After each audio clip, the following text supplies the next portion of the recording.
Exercise और इसमें ये बुनियादी अंतर है। जी। उसमें तो पसीना निकालना माना जाता है, पसीना निकालिए, शरीर से पसीना बहने दीजिए, पसीना से जो है शरीर का जहर निकलेगा बाहर। उसका वह विधान है, वह सिस्टम है व्यायाम का। लेकिन योग का है कि आप तनाव ही नहीं होने दीजिए, पसीना निकलने की बारी है। और योग का कहना है कि जहर शरीर में बनता क्यों है? तनाव से बनता है जहर। तनाव से बनता है। हाँ, जहर बनता ही है तनाव से। जहर रहेगा तभी पसीना होगा। हाँ, जब जहर रहता है तो तभी पसीना होता है। हाँ, सही में जहर नहीं जाएगा पसीना नहीं होगा। जहर का मतलब पित्त हो गया ना, पित्त बढ़ गया शरीर में, हमको में, पसीना बहुत ज़्यादा होता है। पित्त बढ़ गया मतलब तनाव बढ़ गया। हाँ, ऐसे लोगों को जो है ठंडी कम लगती है। जिन लोग को पित्त बढ़ जाता है ठंडी कम लगती है। जितने जहरीले चीज़ें सब पित्त बनाते हैं। शराब है चाहे मादक द्रव्य है, सारे पित्त बनाने वाले हैं। तनाव पित्त बढ़ाता है। तो लगातार बहुत सारे भोजन है, गर्म भोजन जो है सब पित्त बनाते हैं। हाँ। जाड़े के दिन में लोग गर्म गर्म खाते हैं तो पित्त शरीर में बढ़ता है। तो उतना पित्त तो अच्छा माना जाता है जिससे कि हम ठंडा कम करना था। लेकिन शरीर को जहरीला तो बना ही देता है। धीरे धीरे भाई पसीना हमको बहुत ज़्यादा पित्त है हमारे शरीर में। हाँ, गर्मी में तो और अधिक पसीना होता है, हमेशा पैसा हमें डूबा रहता है। कुछ भी नहीं करता तभी पसीना होता रहता है। इसलिए योग का ये विधान है कि पसीना नहीं निकलना चाहिए किसी हालत में नहीं। आपको इसीलिए बराबर कुछ योग कीजिए शवासन कीजिए, कुछ योग कीजिए शवासन कीजिए, यानी पसीना मत निकलने दीजिए, यानी तनाव मत बढ़ने दीजिए। शवासन आसन भी एक योगी है ना? हाँ, शवासन भी एक योग ही। हाँ, वो आसन योग है शवासन। उसको बताया था कुछ आसनों को करने के बाद शवासन कर लीजिए। 10 सांस तक शवासन में रहिए, आराम से 10 सांस छोड़िए, शवासन में जाइए। उसके बाद फिर से आप अन्य आसनों को कीजिए। मतलब शरीर गर्म तो रहे लेकिन इतना गर्म नहीं रहे कि पसीना आने लगे। यह सिस्टम है।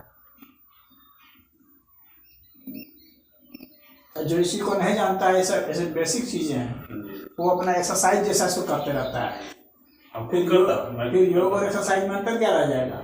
मैं खुद लगातार ही करता है। 1 घंटा जो मैं सबको हो जाता है सभी आसन है, 35 आसन लगातार, मतलब वो जब वो करूँगा तभी 1 घंटा में समाप्त होगा। तो बीच में रुकता नहीं, तो हमारा पसीना हो जाता है। जानकारी हो गया है, रुक के करूँगा।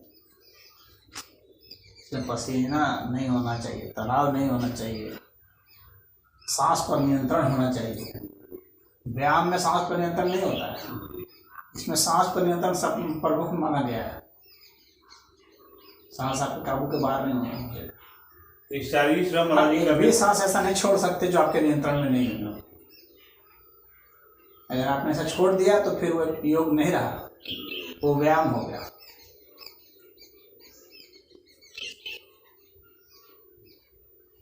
सांस पर नियंत्रण योग का मुख्य है।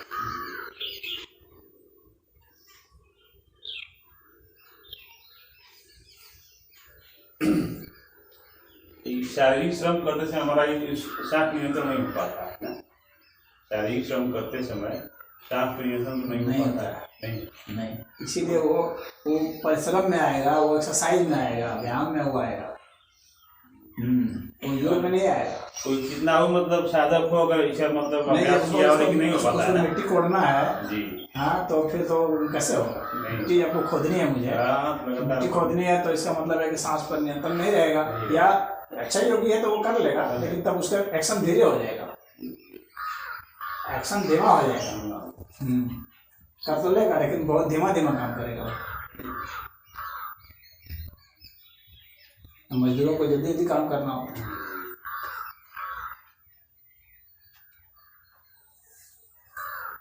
अगर जो सांस पर ध्यान देता है तो फिर अगर परिश्रम समय भी सांस, अगर जल्दी जल्दी सांस लेता है तभी जो सांस पर ध्यान रहे, भले ही सांस तेज हो, गति तेज हो, लेकिन ध्यान मतलब सांस पे हाँ करना। हाँ, नहीं, सांस पर ध्यान होना चाहिए। गति भले तेज है लेकिन सांस पर ध्यान है तो योग में है।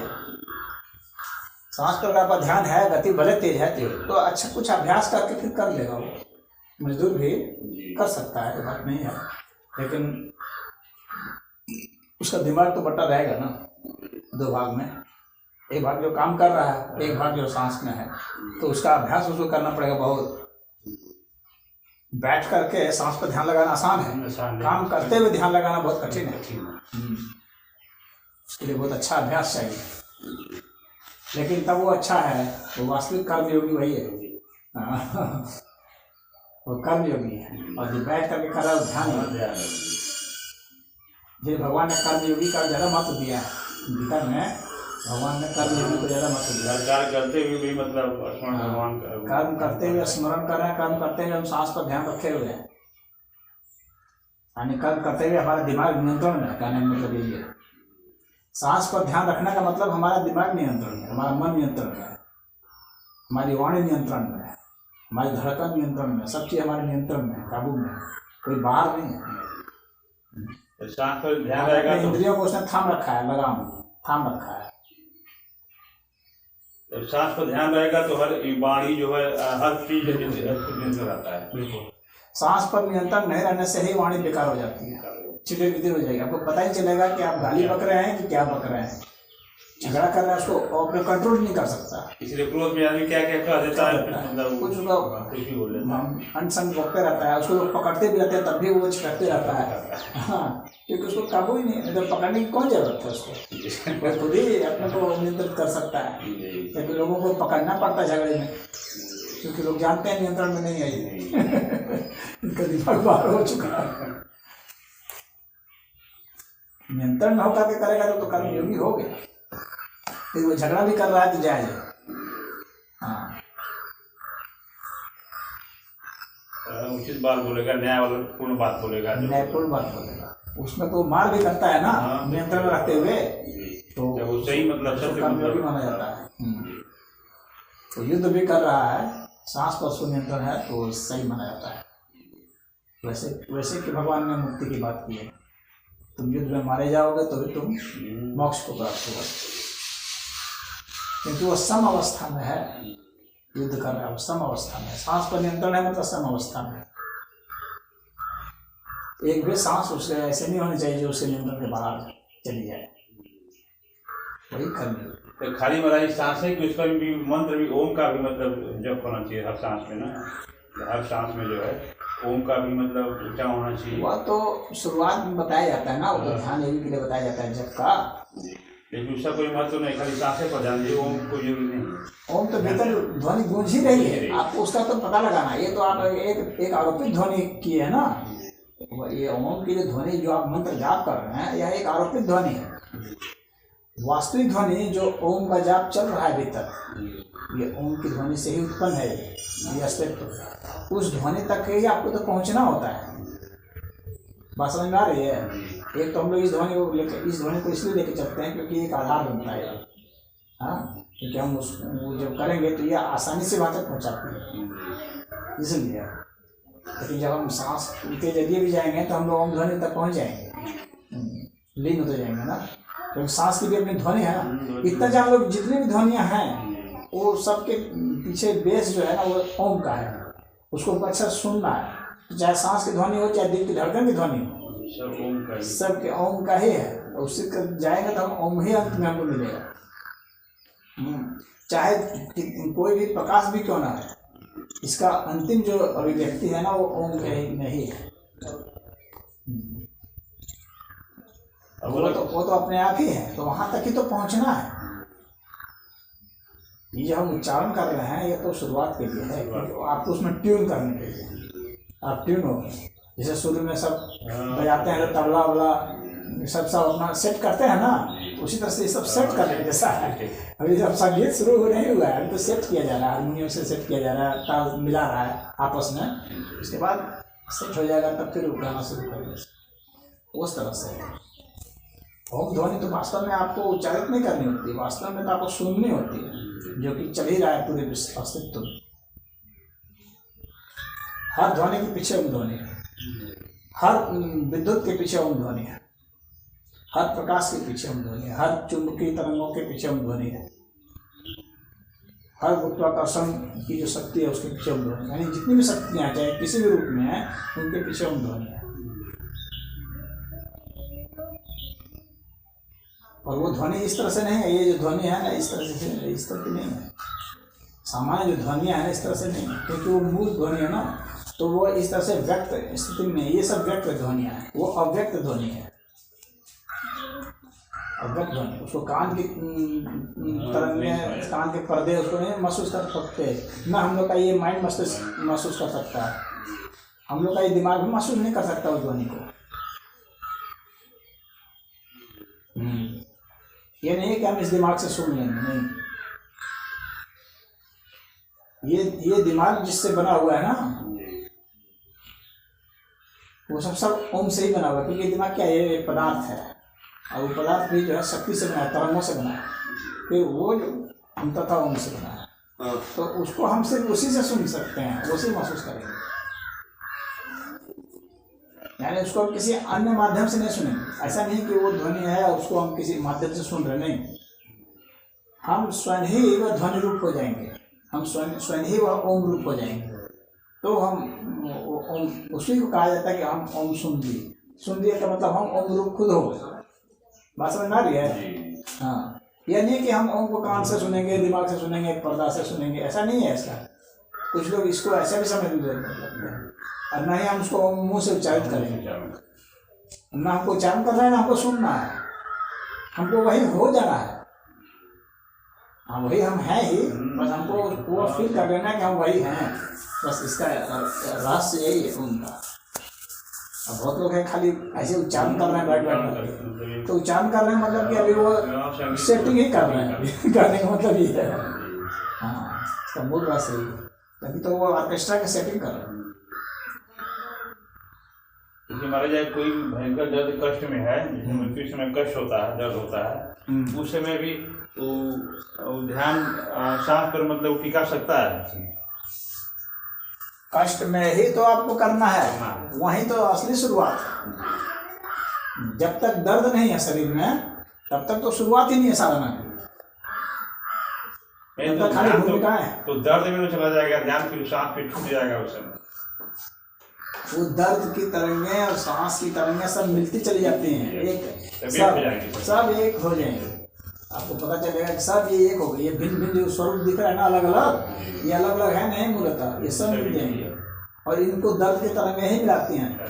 हाँ, फिर भी दर्द की तरंगें ही धीरे धीरे आपको ओम की तरफ ले जाती है। दर्द की तरंगों का अवसान जो है ओम की तरंगों में, तो बाद में ये सब विद्युत चुंबकीय, जब दर्द बहुत होने लगेगा ना तो शरीर में गर्मी आने लगेगी, तो उष्मा की तरंगें शरीर में बढ़ने लगेगी, बिजली कौंधने लगेगी, चमक चमक चमक चमक उठेगी, एकदम कोई ना कोई आवाज़ सुनाई पड़ने लगेगी, खिंचाव शुरू होगा। जैसे चुंबक खींचता है उसी तरह से खिंचाव शुरू होगा, तो वो दर्द से ही शुरुआत होता है।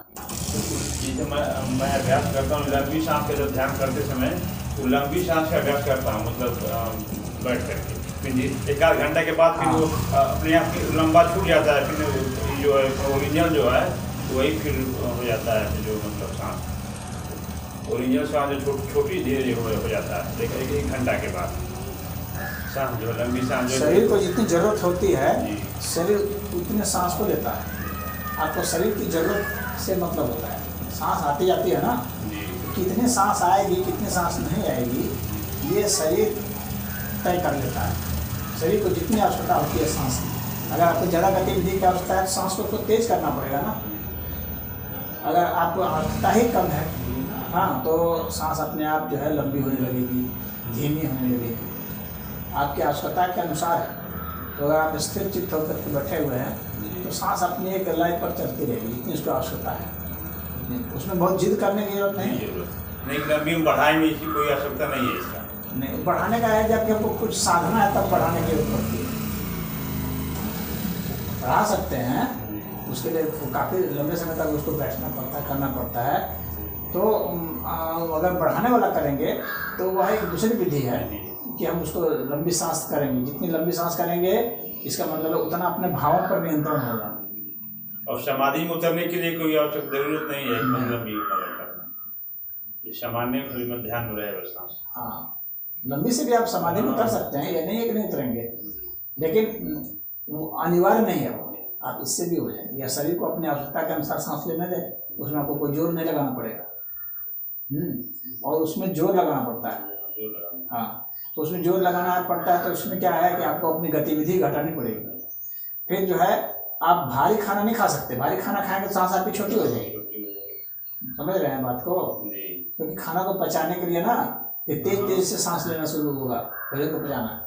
इसीलिए जो लंबी साधना करना चाहते हैं, जिसमें सांस को बहुत लंबा लंबा खींचना है, लंबा लंबा लेना, धीमे धीमे लेना है मतलब, तो उसको सिर्फ ग्लूकोज पर वो रहे, फल के जूस पर रहे, जिसमें कि उसको कोई एनर्जी लगाना ही नहीं पड़े पचाने के लिए। एक तरह से पचाया भोजन ही शरीर में जाए। समझ रहे? ग्लूकोज का मतलब है पचाया भोजन चला गया। हाँ, सूप ले लिए, जूस ले लिए, तो उसमें कम लगेगा। तो वैसे भोजन को आप ले सकते हैं उसके लिए, तब वो लंबा होता जाएगा। ये नहीं कि आप भौरी चोखा खा रहे हैं और सोच रहे हैं कि उसको कौवा कभी नहीं होगा लगेगा। हाँ, भारी खाना नहीं खा सकते, भारी काम नहीं कर सकते। भारी काम करेंगे तो फिर सांस की लय जो है बदल जाएगी, दूसरी हो जाएगी, क्योंकि उस तरह के काम को करने के लिए अलग तरह की अनिवार्यता है। कार्य कारण का संबंध है ना आपस में। तो वो लंबी जो हम चाहते हैं कि हमारी सांस बहुत लंबी हो, तो बस हमको कार्यों की गतिविधि एकदम रोक देनी पड़ेगी, कोई हमारी गतिविधि नहीं होनी चाहिए। और जो है सांस को, अच्छा उसको करना है तो मौसम भी देखना पड़ेगा। जैसे कि वह जो है ठंडे का मौसम नहीं हो, क्योंकि ठंडे के मौसम में हमको ज़्यादा जरूरत पड़ती है शरीर को गर्म रखने के लिए, तो शरीर को ज़्यादा ऑक्सीजन चाहिए होता है। तो शरीर को कम ऑक्सीजन की जरूरत पड़ेगी गर्मी के दिनों में। खुला जगह हो, हवा का संचार हो, नहाए धोए हम अच्छा से, तो हमारे पोर खुले हुए हैं, तो चमड़े से भी सांस हम लेते रहें, कपड़ा ना पहने हुए हों, हाँ, तो हम सांस को बहुत लंबा कर सकते हैं। तो कई शर्तें होती हैं, बिल्कुल वैज्ञानिक पद्धति पर है ना योग, विश्वास थोड़ी है, बिल्कुल वैज्ञानिक पद्धति पर है। क्या क्या क्या करेंगे इसमें, मौसम क्या भूमिका निभाएगा, भोजन क्या भूमिका निभाएगा, आपका कर्म क्या भूमिका निभाएगा, उसके हिसाब से है। आपका माइंड में उथल पुथल है तो ज़्यादा ऑक्सीजन की जरूरत पड़ेगी, माइंड में उथल पुथल नहीं है, माइंड शांत है तो ऑक्सीजन की कम जरूरत पड़ेगी, आराम से चलेगा। अब बोलते समय महाराज जी ध्यान किस प्रकार से शब्द पर? हाँ, जब बोलते समय तो सांस को ध्यान छूट जाएगा, लेकिन शब्द पर ध्यान देना चाहिए। हाँ, शब्द पर, अपने वाणी पर, मन पर। तो सांस से ज़्यादा सूक्ष्म माना जाता है ना मन, इसीलिए तो मन पर, मतलब ये तो सांस को शुरू में बताया जाता है। सांस की जो बात की जाती है ना, ये शुरुआत की साधना है। इसके बाद तो फिर मन की साधना होती है, वो बहुत सूक्ष्म होती है। मन की साधना जो करने लग गया, इसका मतलब हो गया कि वो ध्यान में अवस्था में बहुत अब नजदीक है वो पहुंचने। सांस की साधना करते करते मन की साधना होनी चाहिए। मन का कैसे होता है मतलब साधना? जैसे मन की साधना का मतलब हो गया कि हमारे मन में विचार कैसे बन रहे हैं, कौन कौन से विचार बन रहे हैं, उस विचार को देखना है। जब विचार को हम देखने लगेंगे तो विचारों की संख्या घटने लगेगी। विचार कहाँ बन रहे हैं, समझ रहे हैं? ये सांस को हम लेते समय ही ऐसा करते रहे। जितना हम सांस में लीन होंगे, विचारों की संख्या भी उतनी घटती जाएगी, और जितना हम सांस में लीन होंगे उतना ज़्यादा हम विचार में जाने लगेंगे। यानी विचार कहाँ बन रहे हैं, कैसे बन रहे हैं, कौन कौन से शब्द बन रहे हैं दिमाग में, वो हमको पता चलने लगेगा। धीरे धीरे धीरे सांस छूट जाएगा, बस विचार में हम चले जाएंगे। फिर धीरे धीरे क्या होगा कि विचार जो है बंद हो जाएगा। सांस से भी ध्यान गया और विचार से भी ध्यान गया, तो निर्विचार की स्थिति हो जाती है। सांस अंतिम नहीं है ना, सांस शुरुआत है। सांस से आपको दिमाग को पकड़ लेना है, समझ रहे हो? मन को पकड़ लेना। सांस इसलिए है मन को पकड़ने के लिए, इतना ध्यान रखो। सांस है मन को पकड़ने के लिए, सांस है दर्द को पकड़ने के लिए, मन को और दर्द को, ये दर्द में लीन हो जाएगा। सांस, दर्द ज़्यादा और तीक्ष्ण होता है तो दर्द में चला जाएगा। ये सांस और दर्द मिल करके ये मन को वो करेंगे। मन से फिर हम विवेक में चले जाएंगे, बुद्धि में चले जाएंगे, बुद्धि से विवेक में चले जाएंगे।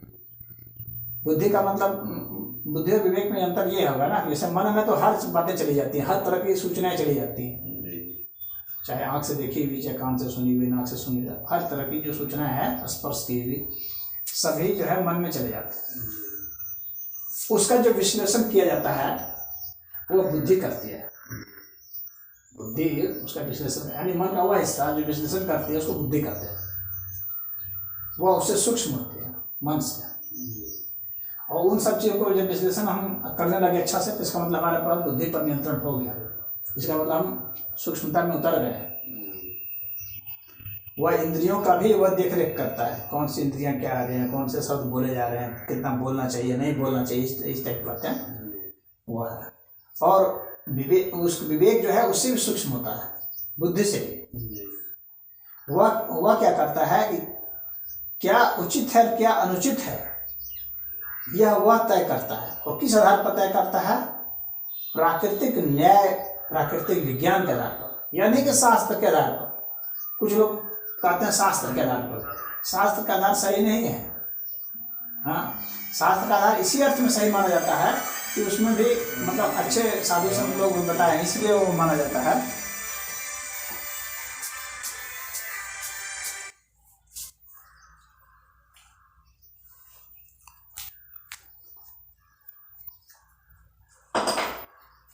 तो शास्त्र जो है उस अर्थ में बताया जाता है, लेकिन मूलतः उस व्यक्ति को पता चलने लगता है, तभी माना जाएगा कि विवेक जागृत है। पढ़ लिए कहीं से और उसको कर लिए तो विवेक नहीं, वो बुद्धि का काम हो गया। फिर बात समझ में आ रही है?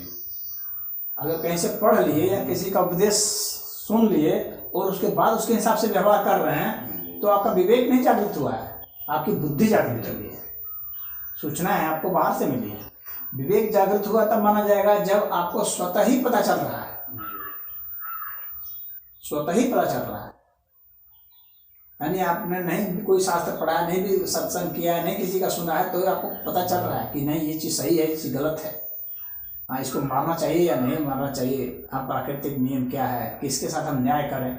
हाँ, तो जब व्यक्ति को स्वतः ही सत्य का, हिंसा का, इस सब का मालूम चलने लगे, तो कहा जाता है कि इसका विवेक जागृत हो गया। तो वह बात होती है। अब विवेक जब जागृत हो जाएगा तो आपको न्याय अन्याय, सही गलत सब पता चलेगा। उसके हिसाब से आप व्यवहार करने के लिए एकदम वो दृढ़ होंगे कि मुझे ऐसी पर व्यवहार करना है, तो वो विवेक का हो गया। उसके बाद प्रज्ञा का होता है, जो विवेक से भी सूक्ष्म होता है। वह पूरा विवेक जो भी निर्णय ले रहा है, उस निर्णय का आधार प्रज्ञा से होता है।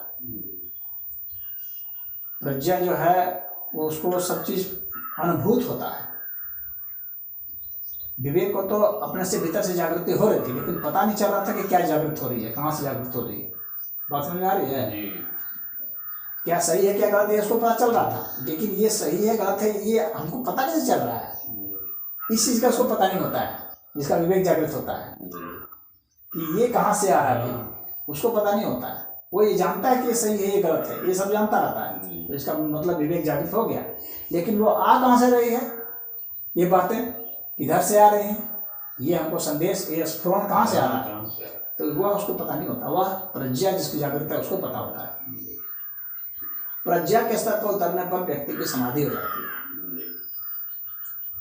तो वह जो समाधि होती है, तो वह सबसे समाधि के जो है उसके 3 लेवल होते हैं। तो प्रथम जो स्तर है वह है प्रज्ञा का स्तर, समाधि का। और विवेक का जो है ना वो ध्यान का स्तर है। और बुद्धि का जो स्तर है वो धारणा का है।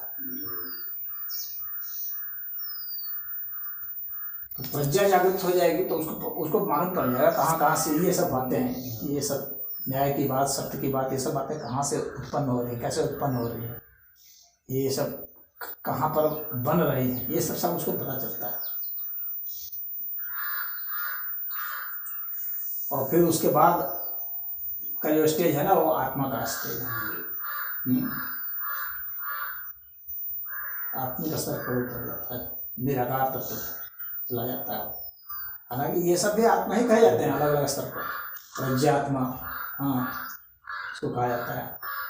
और विवेक का जो है अंतःकरण आत्मा, तो ये सब बुद्धि आत्मा, इस तरह का हर स्तर पर आत्मा का प्रयोग है। तो अगर हमको आत्मा के हिसाब से परिभाषित करना होगा तो फिर उस हिसाब से फिर हो जाएगा।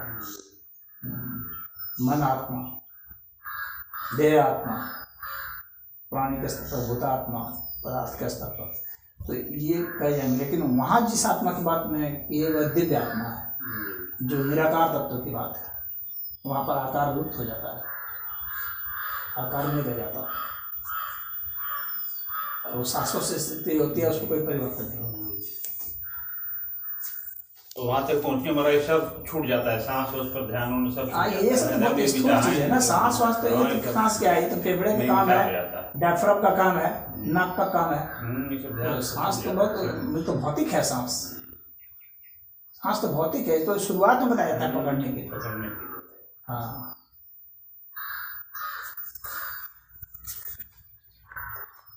सांस शुरुआत वाली साधना है।